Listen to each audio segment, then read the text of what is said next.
Hello everyone, this is Gigi from Amani Institute. I am recording this webinar from Lamu in the north of Kenya. It's a beautiful island and I'm working here remotely. And speaking about working remotely, I know that you work also remotely in your teams, and I'm pretty excited to see how your projects are going in January.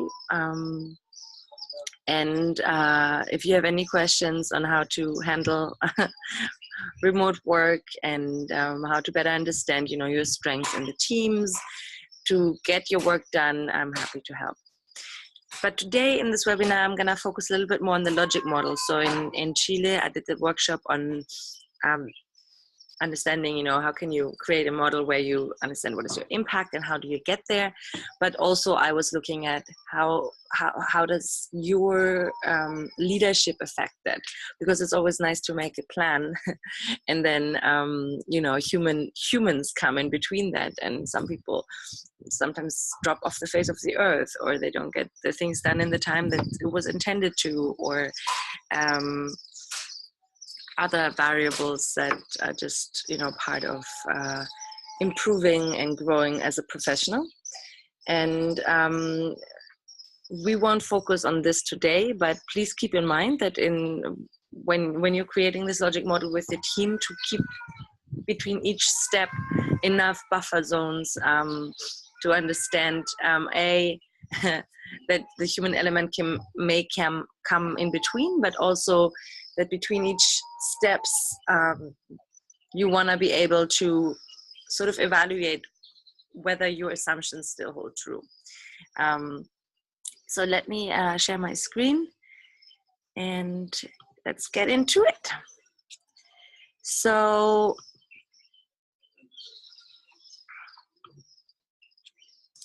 here we go.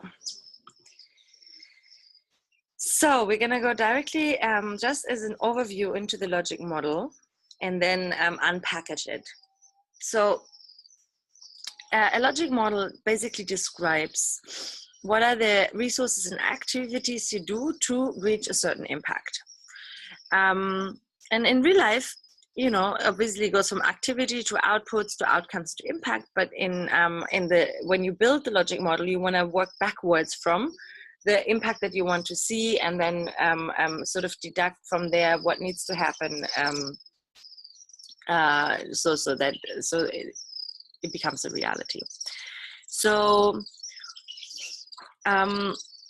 impact is really a bigger picture thing. So something that you want to contribute towards the big change you're trying to create.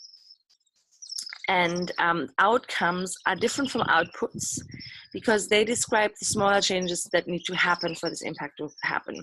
So in your projects, most probably you will see the outcomes and be able to measure the outcomes that then hopefully contribute to that bigger impact by the end of the year. Outputs are direct consequences of what you do. And obviously activities are the things that you do. We will go into each of those categories in more detail further down in the webinar. But I wanted to show this model to you because now that we are unpackaging what is impact, how does vision, mission, how you do your activities and so on feed into that, it's important to keep that model in mind. All right. So let's go first in the context. So you know that in Amani Institute, we're teaching a social innovation framework that is built sort of borrowing of technology innovation frameworks, but also business innovation frameworks, and then contextualizing that in social impact. And a lot of the workshops actually that we did in Chile, we're looking at skills that feed into that. So for example, design thinking one is describing the whole sensing, questioning, associating, idea generation part of the framework, the why, was around the burning. So it's really important to understand why you're doing something to keep going, because creating change is really difficult, and it's better be aligned with something that you truly care about.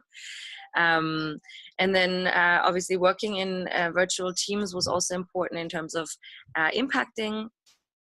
So understanding how can you make things happen even though you might not see each other every day. And in this 8-step framework, what I wanted to point out is that impacting is in the end, because this is where now you evaluate and sort of like check whether what you've designed actually creates what you're intending to. But it is also a circular model, so you want to design for impact from the start, right? So in the sensing, questioning, associating phase, and then especially in experimenting and idea networking phase, when you're prototyping, you want to always check your assumptions, whether if then statements are true. So if I do a workshop in an orphanage with artists, then children will build more self-confidence. How will you measure that? Will those workshops be designed to actually push this confidence or not, and so on. Before we go into the depth, there's 2 resources I highly recommend. So when you're thinking about impact, is really most of the time is about behavior change. Even if it's about accessibility or structures that are changing, oftentimes it needs a change of behavior for these things to happen. So reading about behavior change and some of the fantastic case studies and the nudges that have been sort of derived from those case studies in the Inclusion Nudge guidebook are really highly recommended. They're written by Tina Nielsen. She's an instructor at Amani Institute on Behavior Change for Social Impact, and I'm a big fan. Then another good website is Vero Solutions. They're creating monitoring evaluation methods for social impact organizations and social enterprises. There you can read more about what is the theory of change, logic models, and a lot of fantastic resources that could be interesting. So now let's go into what is impact. So when you're designing a project, you want to be able to describe what the goal is of your activities, what you want to change, what do you want to create, and you want to be able to define quite concretely what that means. So there's 2 aspects to this. So you want to be able to describe the bigger change. So let's say perhaps something that has to do with human rights. So you want to be able to describe more accurately what does human rights mean to you, and in your context, also in your country or globally. But then with regards to your project, so this is the bigger change, so let's say human rights. But then in your project, you want to be able to say, after 1 year, this success means to me that a number of people have been affected in a way that you then have to describe. So let's say you want to raise awareness around human rights issues to put pressure on policymakers, then you can say, I want, 20,000 people to have gained awareness and taken action towards putting pressure on XYZ governor. Right? So that is perhaps a model that Amnesty International has been following. Or you want to produce a video about something, and so obviously one first step of the impact, how you measure the success, is that you have produced the video, but then also how many people have seen it and what are the reactions. So you want to also predict what are reactions or actions you want people see taking after seeing this video. So these are things that you then can measure, and for you to check whether your video actually had the effect that you wanted to have. Or perhaps you've been setting up for financial sustainability and you want to reach a break-even point, or just really gauge the reactions of people towards what you've been doing. So impact ingredients. So it is important for you to have your vision clear. You want to have your mission clear. and you want to be able to describe how you going to achieve your mission through the logic model. And in the logic model, it's really important to also be very aware and descriptive of what are the assumptions that have to hold true for that to actually happen, right?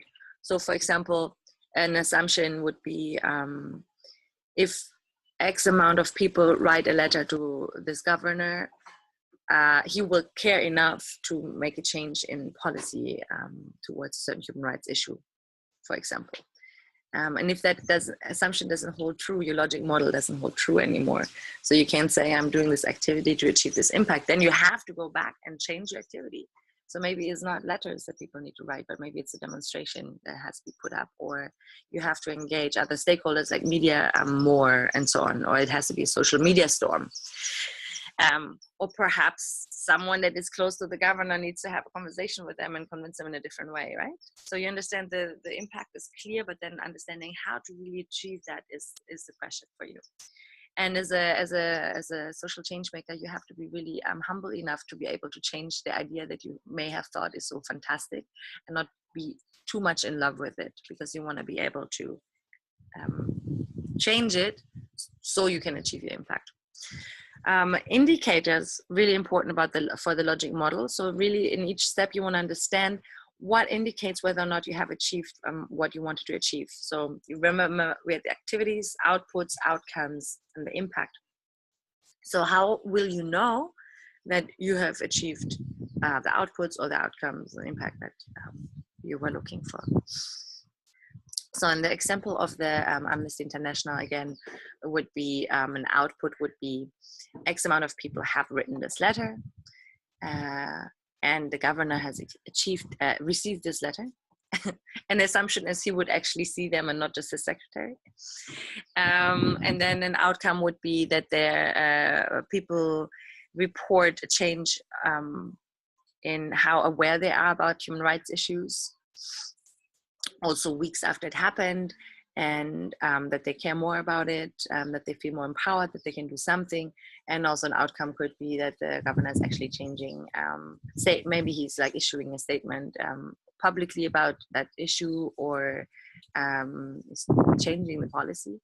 And then the bigger impact indicators would be that, generally speaking, in your community or in your region or country, there is a change towards a more just and fair society.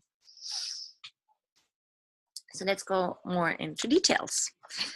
Of course, the good thing about webinars is that you can actually just stop it and then go back, because I know it's a lot of information. Anyway, so let's go into impact ingredients. So have you already developed the vision in the team? And this with vision, it's very important that you understand, yes, so we want a more just and fair world or community, or whatever that is, but you also want to understand why you personally relate to that. Why is that important to you? So it takes on a bit of a different coloring. And so it's really important in the team to understand, where's everyone coming from? Why do all of you care about this certain issue? And sometimes, another vision may be actually attached to it and overbearing. So for example, let's say, yes, I care about a just and right world, but fair world, but for me, it's really important to develop certain professional skills. It's also type of a vision, right? I want to be I want to live my highest potential, and that also changes how I approach things. So understand in your team, how do you relate to your vision together? And when you're looking at your impact indicators, they should be aligned to that bigger vision, right? So you really want to make sure that the bigger impact that you want to create, but also the outcomes and outputs are aligned with this vision. So in the example that I used with the human rights issue, that was quite clear. So, like engaging a lot of people and then raising awareness for human rights is aligned to a vision of a more just and fair world. But you can go even deeper. You can go and look into the atmosphere, the attitudes that you want to, and the values that you want to live, right? So that would color also your interaction with the people. Like what attitude do you come towards people when collecting these letters? What conversations do you have? Are you acting from love, or you're acting from revenge? You see, so there's a bit of a change in atmosphere when you really take it seriously. So let me take a new example. So in Amani Institute, our vision is really a world beyond boundaries. And what does that mean? It's a really big picture, right? And that means that we want to build together with everyone that cares about that also, a world that is not without boundaries, because boundaries are important, but beyond it. So that can transcend boundaries. That starts from, you know, like the issues that we have with passports to boundaries that are in our minds about what we can achieve or not achieve, to a world that is more fair and human beings that take more care of their planet. And now we're coming to the mission, because it's nice to have this vision, but what is our mission and how we are achieving that mission? So it's very difficult, but a cool exercise to go and try to describe what your mission is in 8 words. And that should have a verb, a target, and an outcome. So, and again, in the logic model context now, it should definitely reflect also the indicators that the best indicators for your envisioned impact. So in the example from Amani Institute, that would be to develop professionals who create social change. And so for us, the single best indicator is professionals that are creating social changes, that we are moving towards that direction of our vision. If you're looking into how, so the outcome that is generated by behavior change, you can go back with your teams. What happened in the design thinking workshop or the virtual teams workshops? Like, what is the plans that you've developed, both on a content level, but also on how you work together to achieve your impact? And as I said earlier, what is really important when you're talking about how is the assumptions that you have and the indicators. So assumptions, let me see, do we have, yeah. Let me go, yeah, sorry. I wasn't sure which slide was coming afterwards. So before we go into assumptions, just back to how.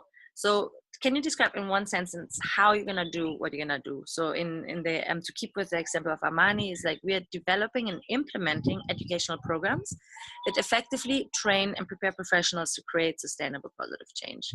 And while it sounds like a lot of buzzwords here, let's go into it. So we are designing but also running educational programs that effectively train. So effectively is important here because we believe that a lot of the programs that are out there are actually not very effective, especially academic programs often are not very effective in preparing people to do things. It's more about analyzing things, right? So, and we want not just change, but it needs to be sustainable and positive, because another problem that happens is a lot of negative side effects in change projects, but also a lot of people burning out or becoming cynical. So we want to develop professionals who can counter that. So here define like maybe 2 really good indicators that again for your impact in that sentence. And here's it's outcomes, not behaviors. So it needs to be like measurable. So professionals who create positive change and are able to make a living doing so. So we can measure whether or not somebody is making a living, or do they have to have a side hustle? Are they creating positive change? And then you understand that here now, like the real monitoring evaluation science starts, because it's like, what does it mean, positive change? How do you measure that? And so on and so forth. So it can be quite complex and complicated. This is why there's professionals who are trained to do that, but on a quite simple level for your project, it's possible to develop those indicators to measure your impact yourself. Going into assumptions, so there's internal and external assumptions, and they must remain true, as I said earlier, for the logic model to hold.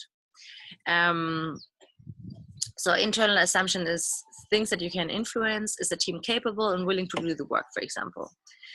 And they are between each stage of the logic model. So for example, if I do X activity with Y instructors, then the fellows will learn how to do a certain skill. So this is an assumption that is between activity and output output, and if they have learned the skill, that's an output, an outcome assumption, right? So they've attended the workshop, that's an output, and then the assumption is that they will learn that skill, that's an outcome.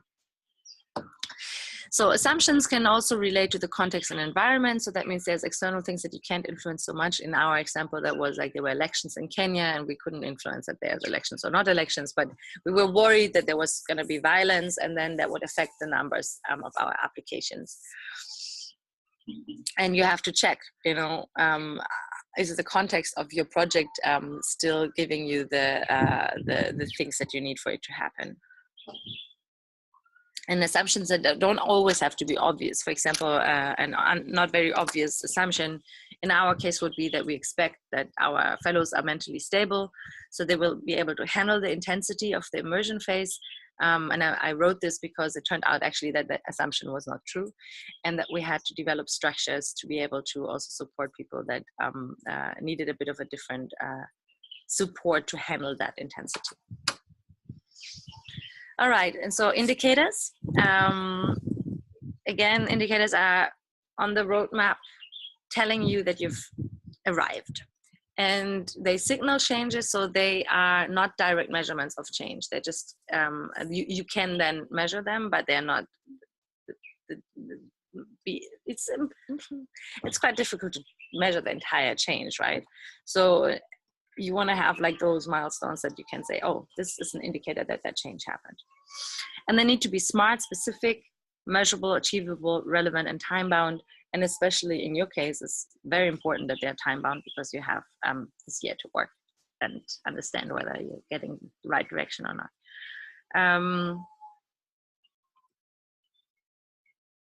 So in the Amani example, we want to see resilient professionals who create social impact. And the indicators here are longevity of careers, right? So people sticking around. So this is something, an indicator that now from an outcome that we have to measure over time. Or we do a qualitative research measuring the employability or impact creation. And when you think about indicators, you also want to think about what do you want people to do differently to create the impact. Right? So coming back to the human rights issue, you want people to write a letter, or maybe you want people to demonstrate. So in the Amani example, that would be, we want to see professionals who improve constantly and practice resilience. And here's something you can measure, right? You can do 360 feedback, or you do a personal practice log where I see, oh, you're actually, you know, doing your sports practice to be more resilient, or you meditate every day, and whatever, you know, like other tools that people are using to remain resilient. All right, so I'm mindful of the time. It's supposed to be 20 minutes, but basically what now is your task is to fill out your logic model and fill it out from the back towards your activities and resources. So here is an example from Amani. So we want to improve the efficiency of social change organizations.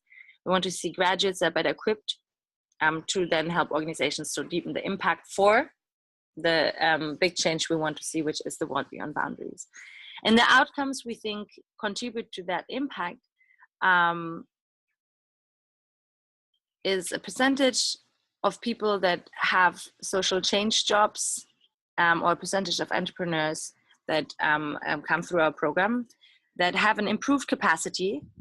And we can measure that by a percentage of increase of activity, let's say that, right?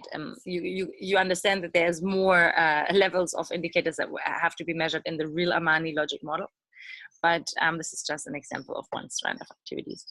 An outcome can be that the staff capacity measured by a percentage of increase of achievements goes up in a social change organization. So let's say there's an organization that has hired like 3 Amani alumni.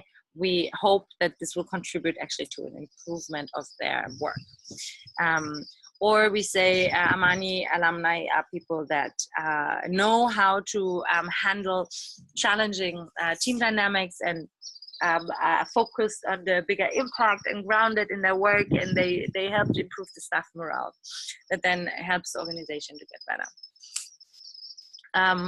outputs from our programs that are trying to achieve this is very simple. That's something that you can count. It's like 175 people did the program, and or for the short programs that we do, that is not that big one, is we can say the numbers of individuals trained, or we can say number of high-profile instructors that have taught at Amani. It's an output.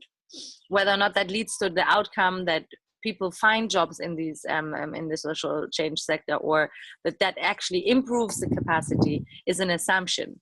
So that is something, sometimes it's not enough, right? Sometimes we need to add a coaching element now to the mix, so that when somebody goes through the Amani program, then they go into the world to do their work.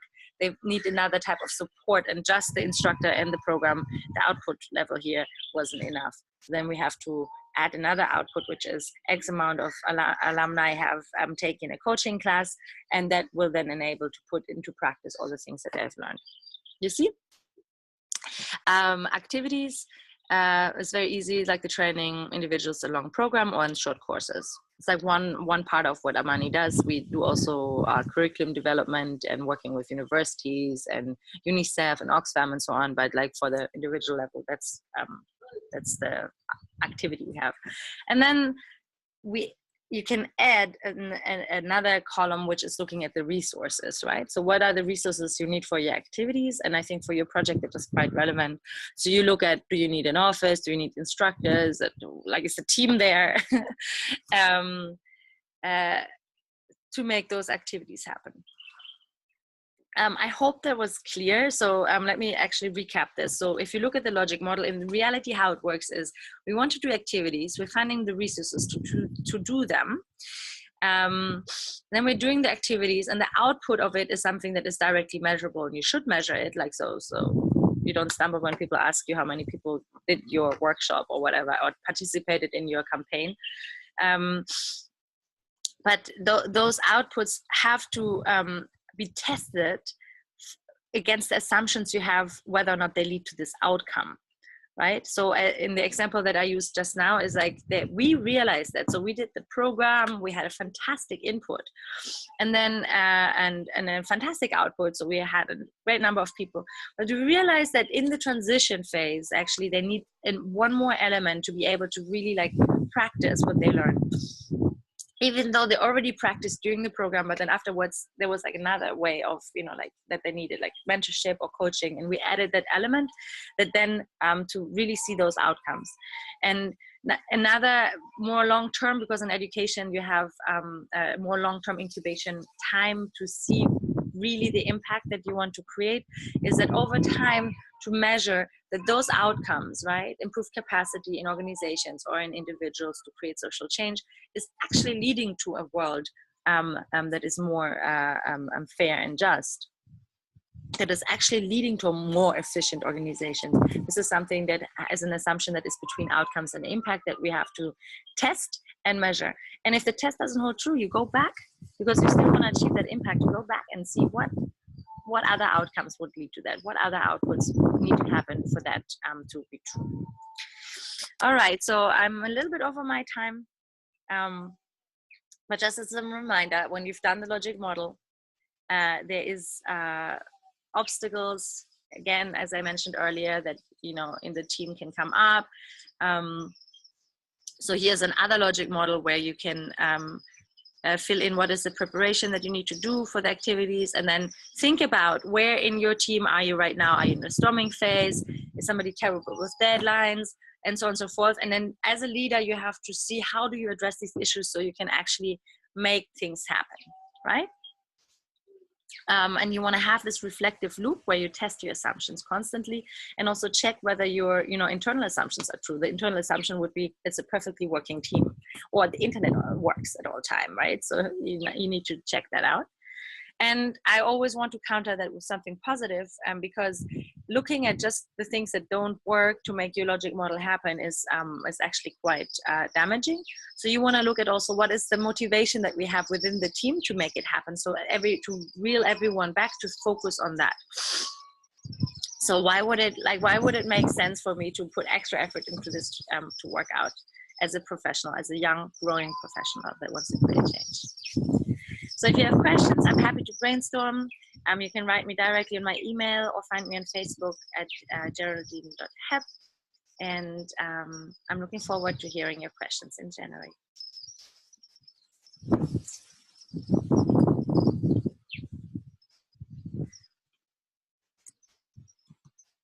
All right. Bye.